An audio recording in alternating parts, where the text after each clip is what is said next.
उत्तराखंड में आपका स्वागत है। मैं हूं आपके साथ निम्बे सिन्हा। चलिए नजर डालते हैं उत्तराखंड की खबरों पर। आपको बता दें कि उत्तराखंड के मुख्यमंत्री पुष्कर सिंह धामी का आने वाले कुछ दिनों में पौड़ी का प्रस्तावित दौरा है। वहीं सीएम के दौरे से पहले आला अधिकारियों ने आखिरकार हर बार की तरह जनता की समस्या सुनने के लिए फुर्सत निकाल ली। वहीं गढ़वाल कमिश्नर ने पहली दफा पौड़ी जिले में जनता दरबार लगाया तो फरियादी अपनी फरियाद लेकर जनता दरबार में पहुंचे। वहीं पौड़ी जिले में करीब 50 शिकायतें और सुझाव गढ़वाल कमिश्नर को दिए गए। सबसे अधिक जनता ने जीवन मिशन योजना की शिकायतों को लेकर पहुंची। वहीं जिसमें घरों में नल लगाने पर ही जल न आने से परेशान जनता से अपनी शिकायतें गढ़वाल कमिश्नर के समक्ष रखी। वहीं इसके साथ ही स्वास्थ्य, सड़क और शहर में पेयजल आपूर्ति समेत शहर में पर्याप्त पार्किंग न होना और प्राधिकरण समेत कई शिकायतों को लेकर जनता ने गढ़वाल कमिश्नर को अवगत कराया है। वहीं बता दें जिस पर गढ़वाल कमिश्नर ने आश्वासन दिया है कि जल्द ही सभी शिकायतों को निराकरण कर लिया जाएगा और गढ़वाल कमिश्नर ने सीएम दौरे से पहले सभी अधिकारियों को निर्देश दिए कि सीएम की विकास कार्य को होने वाली समीक्षा बैठक में पूर्ण तैयारी के साथ पहुंचे, जिससे किसी तरह की शिकायत का मौका सीएम धामी को न मिल पाए। वहीं स्थानीय जनता की माने तो हर बार शिकायतों के समाधान का उन्हें आश्वासन ही मिलता आया है। अब शिकायतों का समाधान न होने से वे काफी हताश नजर आ रहे हैं। पहले तो मैं कहूँगा दिया तले अंधेरा है। ये कुछ नहीं, सिर्फ अधिकारियों को घेरने का जो एक तरीका है इस तरह अधिकारियों का, वो ढकोसला है। यहाँ पे बैठकों का जो मैं देख रहा हूँ, शिकायतें मेरी ग्राम सभा की भी थी, आम जनमानस की शिकायतें थी। क्या वहाँ पे जो अधिशासी अभियंता बैठे हैं वो शिकायतों का निराकरण नहीं कर पा रहे हैं? क्या उनके पास इतना समय नहीं है कि जो वो उनकी शिकायतों का समाधान नहीं कर पा रहे हैं? मैं आपको बता दूं कि यहाँ पे वाली कालेश्वर मोटर मार्ग है, उस पर नाली निर्माण का कार्य किया जा रहा है। क्या एक्शन को पता नहीं है कि वहाँ पे मुख्यालय से 0 किलोमीटर की दूरी पे है? वो देखना ही नहीं चाह रहे उस चीज़ को। दरबार लगा था और सभी लोगों ने अपने अपनी यहाँ पौड़ी की समस्या रखी, ग्रामीण क्षेत्र की समस्या भी रखी है। और मुझे तो ये लग रहा है कि कमिश्नर साहब ने जो बात रखी है कि अभी 2 या 3 जुलाई में मुख्यमंत्री जी का यहाँ पर पौड़ी आगमन है, तो वो उनके सचिव होने के नाते इस बात को यहाँ पे बता रहे हैं कि उनका आगमन यहाँ पे होगा। तो मुझे तो साफ अंदेशा ये लग रहा है कि मुख्यमंत्री जी के आगमन के लिए ही जो है ये जनता दरबार लगाया गया है।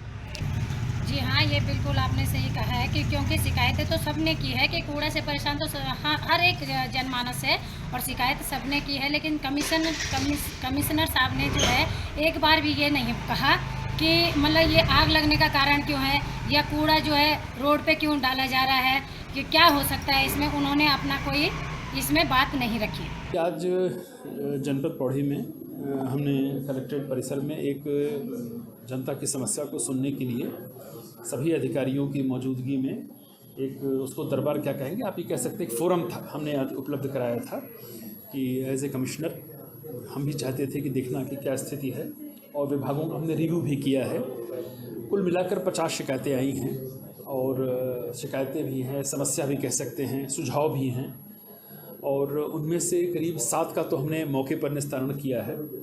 एक जो सबसे हमें यहाँ शिकायतों में देखने को मिला वो जल जीवन मिशन की योजना को लेकर काफ़ी चीज़ें निकल कर सामने आई हैं। तो इसके लिए हमने डीएम से ये कहा है कि आप हाल फिलहाल 2 या 4 दिन के अंदर जल जीवन मिशन की एक विस्तृत समीक्षा जरूर कर लें। 3-4 प्रकरणों में हमने सीडीओ को भी इंस्ट्रक्शन दिया है कि जहाँ पर ज़्यादा शिकायतें बड़े प्रकृति की हैं तो वहाँ पर वो खुद मौके पर जाएं। पहले तो मैं कहूँगा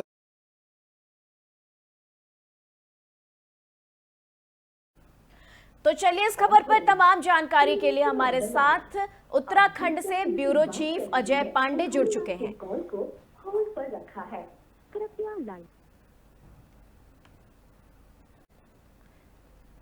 तो चलिए हम लगातार आपको बता रहे हैं कि पौड़ी से ये खबर आ रही है जहां की प्रदेश के मुख्यमंत्री पौड़ी आने वाले हैं, जिसको लेकर तैयारियां तेज की गई है। वहीं गढ़वाल कमिश्नर ने अधिकारियों को कई दिशा निर्देश दिए हैं। इसी क्रम में गढ़वाल कमिश्नर ने जनता दरबार लगाया है। आपको बता दें जनता दरबार में सभी लोगों की समस्याओं को सुनी गई। बताया जा रहा है 50 शिकायतकर्ता वहां शिकायत लेकर आए, अपनी समस्याओं को लेकर आए और समाधान करने की कोशिश की गई। वहीं आपको बता दें कि गढ़वाल कमिश्नर से जो सबसे अधिक समस्या का जिक्र हुआ वो है अधिक जनता जल जीवन मिशन योजना की शिकायतें।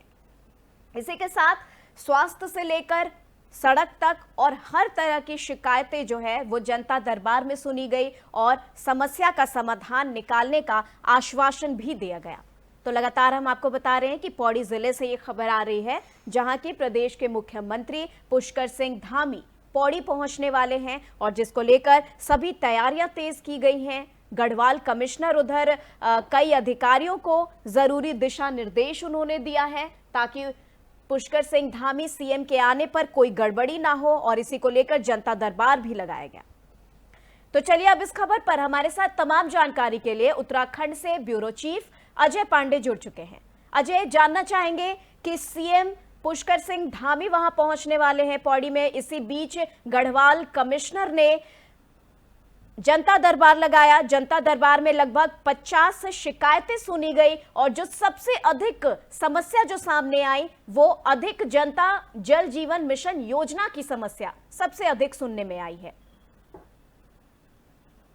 देखिए, मुख्यमंत्री पुष्कर सिंह धामी लोकसभा चुनाव से पहले विभिन्न जिलों के दौरे पर रहे हैं और वो लगातार जिलों के दौरे पर रहते समय आम जनता की जो समस्याएं हैं उनको सुनते रहे हैं, उनका समाधान करते रहे हैं और इसी कड़ी में एक बार फिर से अब क्योंकि लोकसभा चुनाव संपन्न हो गया है, अब आगे की जो प्रक्रिया है उसके तहत मुख्यमंत्री पुष्कर सिंह धामी फिर से जिलों के भ्रमण पर रहने वाले हैं और अब एक एक करके विभिन्न जिलों का वो दौरा करेंगे। आने वाले दिनों में वो पौड़ी जिले के में दौरा करने वाले हैं और वहाँ जा करके वो तमाम जो समस्याएं हैं वो आम जनता की उनको सुनेंगे, उनका समाधान करेंगे। और उनके दौरे से पहले जो मंडलायुक्त हैं उन्होंने एक बड़ी बैठक की थी अधिकारियों के साथ और इसके साथ साथ आम जनता की समस्याओं को सुनने के लिए उन्होंने जनता दरबार भी लगाया था और जनता दरबार में तमाम जो शिकायतें आई हैं उनको प्राथमिकता के साथ हल करने के उन्होंने अधिकारियों को निर्देश दिए हैं।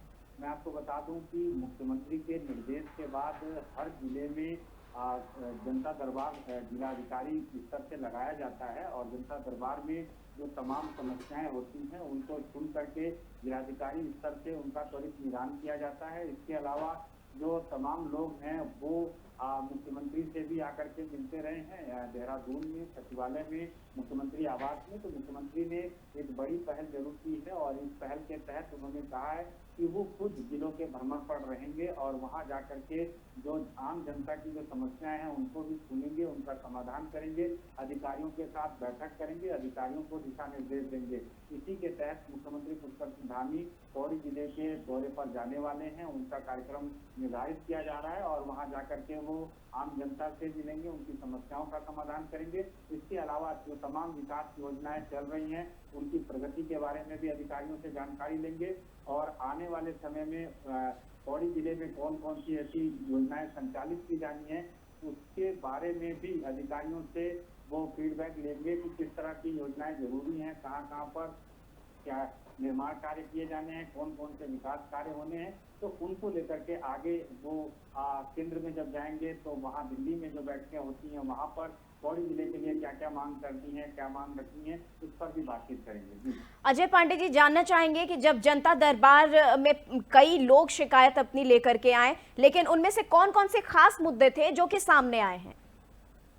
देखिए, आमतौर पर चाहे जिला स्तर जिलाधिकारी स्तर पर जनता दरबार लगाया जाए या मंडलायुक्त स्तर पर जनता दरबार लगाया जाता है, खास तौर पर जो समस्याएं आती हैं उसमें आपस में जो आपसी सहमति के आधार पर जिनके समस्याओं का निदान किया जा सकता है उस तरह की जो समस्याएं आती हैं, खासतौर पर जो आपसी विवाद के मामले होते हैं या पेंशन का मामला होता है और पेयजल योजना से संबंधित कई मामले होते हैं। इसके अलावा जो सड़क की समस्याएं होती हैं तो खास तौर पर जो देखा जाए तो बिजली, पानी, सड़क, ये जो मूलभूत सुविधाएं हैं इनको लेकर के लोग आते हैं मुख्यमंत्री के स्तर पर शिकायत करते हैं या बाकी अन्य अधिकारियों के स्तर पर शिकायत करते हैं, तो यहाँ पर भी इसी तरह के जो मामले रहे हैं वो आए हैं। और जो जिला योजना के तहत उनके क्षेत्र में कौन कौन से कार्य किए जाने हैं, विकास कार्य, उनकी क्या प्रगति है, निर्माण कार्यों को लेकर के लोग शिकायत करते हैं कि उनके क्षेत्र में जो निर्माण कार्य किए जा रहे हैं वो किस स्तर के हैं, उसकी बात होती है। और ज़्यादातर जो शिकायतें होती हैं वो पेंशन को लेकर के होती हैं, और इसके अलावा पेयजल को लेकर के है, बिजली आपूर्ति को लेकर के है, सड़कों को लेकर के है। तो ये जो समस्याएं हैं इनका जिला अधिकारी स्तर से ही निदान हो सकता है, लेकिन लोग पहुंचते हैं। मंडलायुक्त की बैठक में भी इस तरह के मामलों को लेकर के लोग पहुंचे थे, और मुख्यमंत्री जब जनता दरबार लगाते हैं, मुख्यमंत्री भी जब इन लोगों की समस्याओं का समाधान करने की बात करते हैं, तो वहाँ पर भी इसी तरह के जो तमाम मुद्दे हैं वो लोग लेकर पहुंचते हैं और उनका निस्तारण किया जाता है। ठीक है अजय जी, तमाम जानकारी के लिए आपका शुक्रिया। तो चलिए आपको बता दें कि गढ़वाल कमिश्नर ने सीएम दौरे से पहले सभी अधिकारियों को निर्देश दिए हैं। सीएम के विकास कार्य को होने वाली समीक्षा बैठक में पूर्ण तैयारी के साथ पहुंचे, वहीं जिससे किसी तरह की शिकायत का मौका ना मिले, सीएम धामी को ऐसी पुख्ता तैयारी की गई है। वहीं आपको बता दें कि स्थानीय जनता की माने तो हर बार शिकायतों के समाधान का उन्हें आश्वासन ही मिलता आया है, अब तक शिकायतों का समाधान नहीं हो पाया है।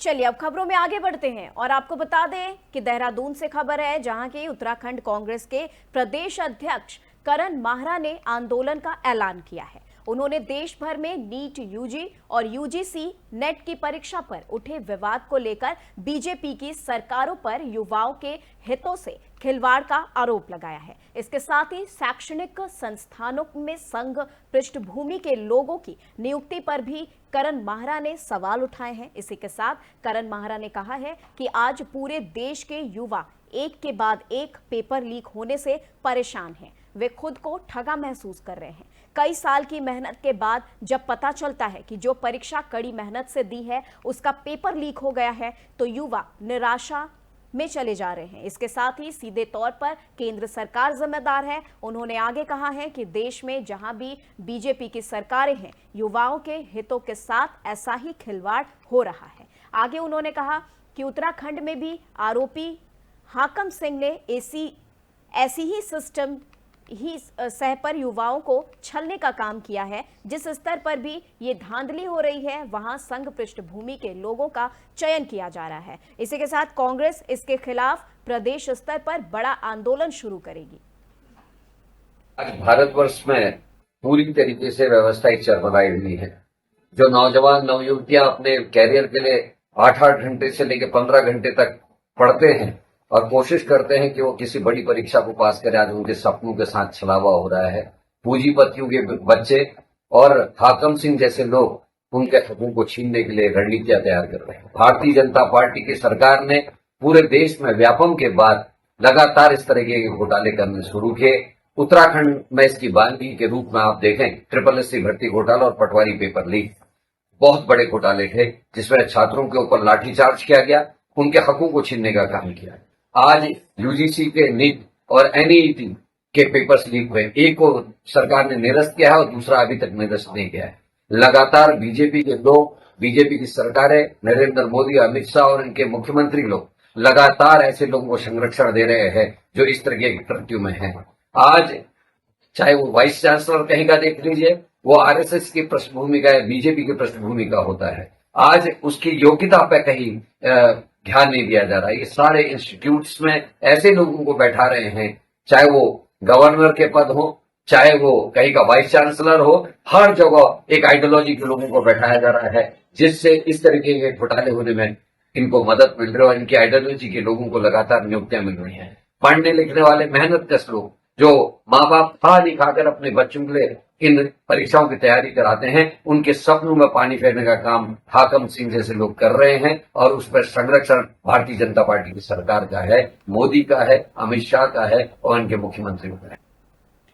वहीं 21 जून को मुख्य विकास अधिकारी अभिषेक त्रिपाठी की अध्यक्षता में जिला सभागार नई टिहरी में आयोजित बैठक में उद्यमियों की समस्याओं पर चर्चा करने के साथ ही औद्योगिक क्षेत्र ढालवाला में संबंध से सिडकुल द्वारा की गई कार्रवाई MOU के अंतर्गत उद्यम स्थापना हेतु पानी की समस्या और सूक्ष्म लघु और उद्यम नीति के तहत मदवार दावों पर विचार विमर्श किया गया। वहीं बैठक में उद्यमियों द्वारा अपनी अपनी समस्याओं को रखा गया, जिस पर मुख्य विकास अधिकारी ने संबंधित अधिकारियों को नियमानुसार समस्याओं का निस्तारण करने का निर्देश दिया।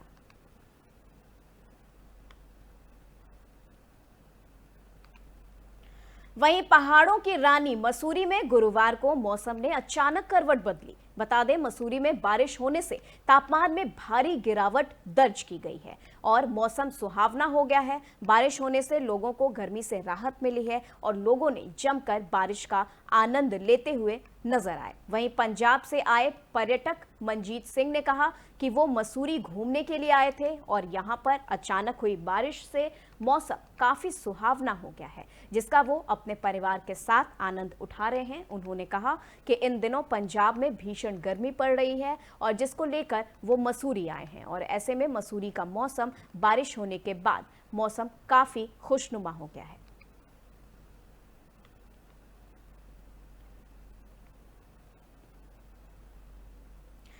वहीं बरसात का मौसम शुरू होने वाला है और ऐसे में सभी विभाग अपनी तैयारियों में जुट गए हैं। बता दें कि यहां सिंचाई विभाग के सचिव आर राजेश कुमार ने बताया कि सिंचाई विभाग को लेकर एस्टीमेट जिलाधिकारियों को प्रेषित करने हैं और वो किए जा चुके हैं। आपदा प्रबंधन के अंतर्गत जो कार्रवाई होनी है उसके एस्टीमेट भी प्रेषित कर दिए गए हैं। उन्होंने कहा है कि सचिव स्तर पर TFC और EFC की जो कार्रवाई होनी है उस पर भी कार्रवाई कर दी गई है।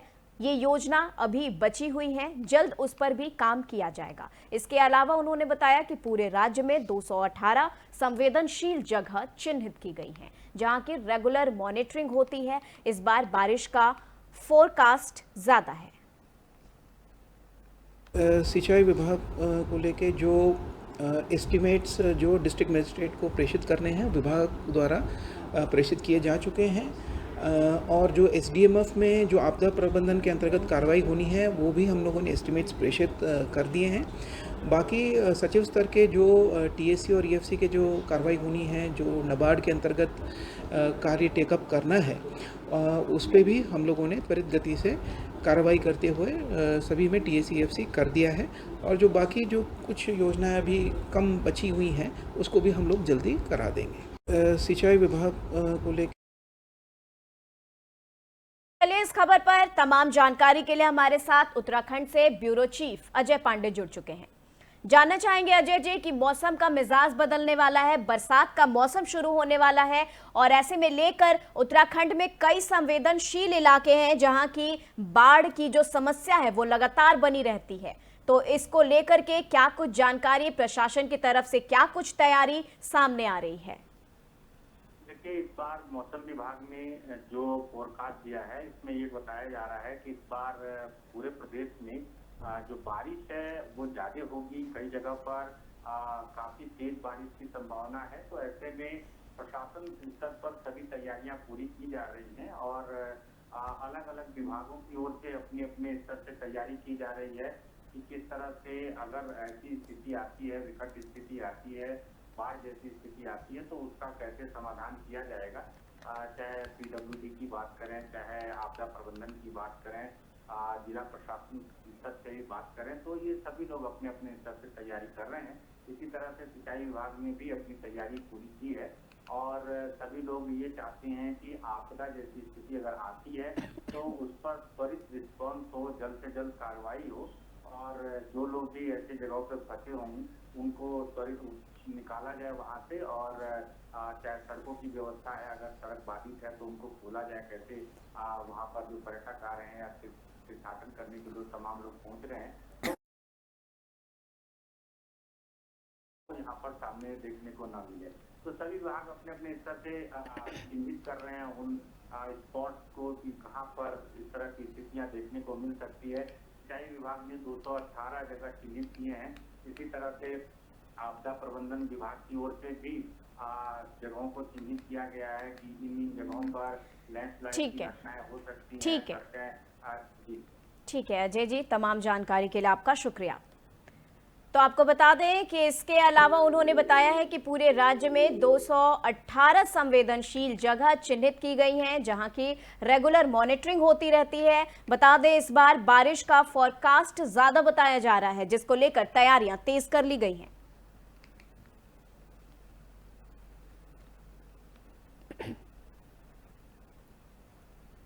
तो चलिए खबरों में आगे बढ़ते हैं और आपको बता दें मसूरी में पहली बार मसूरी समर कैंप का आयोजन किया जा रहा है। Mussoorie traders and welfare association, benevolence care, Bharatiya Tibbat Seema police, Mussoorie reports and cultural association और मसूरी फिटनेस क्लब के संयुक्त तत्वाधान में मसूरी में 23 जून से 30 जून तक छात्र छात्राओं और बच्चों के लिए मसूरी के राधा कृष्ण मंदिर के सभागार में समर कैंप का आयोजन किया जा रहा है। इस कैंप में बच्चों को आर्ट, क्राफ्ट, डांस, योग, कराटे सहित कई तमाम गतिविधियों के बारे में विस्तृत जानकारी दी जाएगी, जिससे बच्चों की गर्मी की छुट्टी में लाभ मिल सकेगा।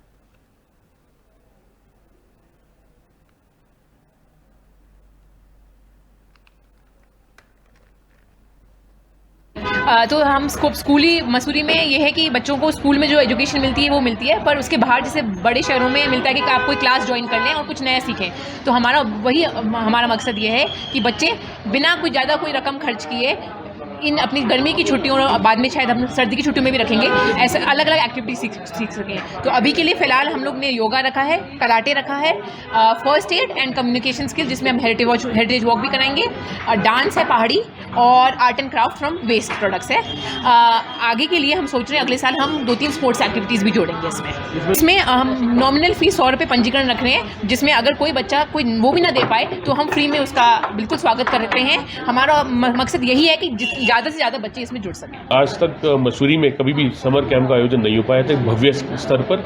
इस बार भव्य स्तर पर 23 जून से 30 जून तक एक समर कैंप का आयोजन होगा, जिसमें बच्चे जो हैं जिनकी छुट्टियां चल रही हैं वो इस समर कैंप में प्रतिभाग करें, कराटे सीखें, योगा सीखें, आर्ट एंड क्राफ्ट सीखें, डांस नृत्य सीखें और इसके अलावा स्टोरी टेलिंग, हेरिटेज वॉक, मिट्टी से बने हुए किस प्रकार से मिट्टी का उपयोग हो सकता है और कई अन्य ऐसी चीज़ें होंगी जो बच्चों को एक अच्छा कला सीखने का मौका देंगी। समर कैंप का मेन मकसद है बच्चे अपनी कला को निखारें, उभारें, एक समूह में रहकर सीखें किस तरह से बच्चों के बीच उनकी अच्छाई ले और एक ग्रुप एक्टिविटीज़ के द्वारा समर कैंप को अपनी छुट्टियों को एक आनंदमय बनाएं और टैबलेट, मोबाइल और टीवी से दूर रहें। ये हमारा मकसद है। तो हम वहीं मसूरी देहरादून मार्ग पर गलोगी पावर हाउस के पास लगातार हो रहे भूस्खलन से लोगों को भारी परेशानियों का सामना करना पड़ रहा है। बता दें कि मसूरी में हो रही बारिश के कारण पहाड़ी से मलबा गिर रहा है और जिससे मार्ग बाधित हो रही है। वहीं शुक्रवार को मार्ग पर भारी मात्रा में मलबा आने से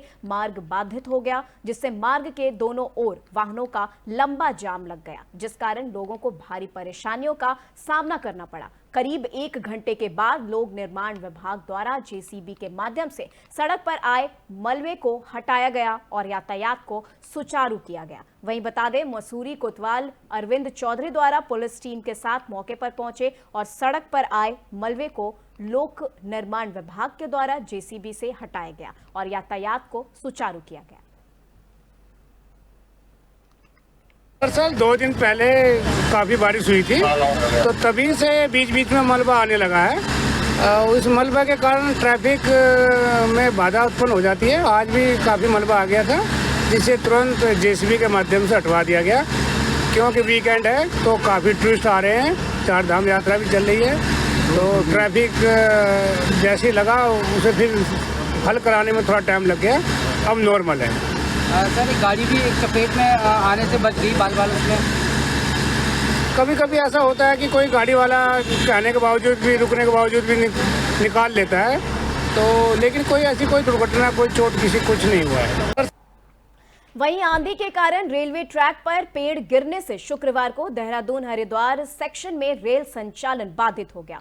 बता दें कि रेल रूट बाधित होने से देहरादून से देरी से चली वंदे भारत एक्सप्रेस के अलावा नैनी जनशताब्दी एक्सप्रेस को भी रोका गया। वहीं देहरादून से लखनऊ जा रही वंदे भारत शुक्रवार शाम 4:30 बजे चली, मगर चलते ही आंधी के कारण देहरादून हरिद्वार के बीच डोईवाला में पेड़ गिरने से रेल संचालन बाधित हो गया। बता दें आपको कि ट्रैक को 1.25 घंटे बाद दुरुस्त किया गया और वंदे भारत हरिद्वार में करीब 3.25 घंटे की देरी से 7:45 बजे पहुंची। वहीं इसके बाद मुरादाबाद में करीब 4 घंटे देरी से वो पहुंची और ट्रैक बाधित होने से नैनी जन शताब्दी ट्रेन भी लेट हो गई। पेड़ गिरने से कुंभ और नई दिल्ली शताब्दी ट्रेन भी लेट हुई। इसी कड़ी में ट्रेन शाम को 2 घंटे की देरी से चल सकी।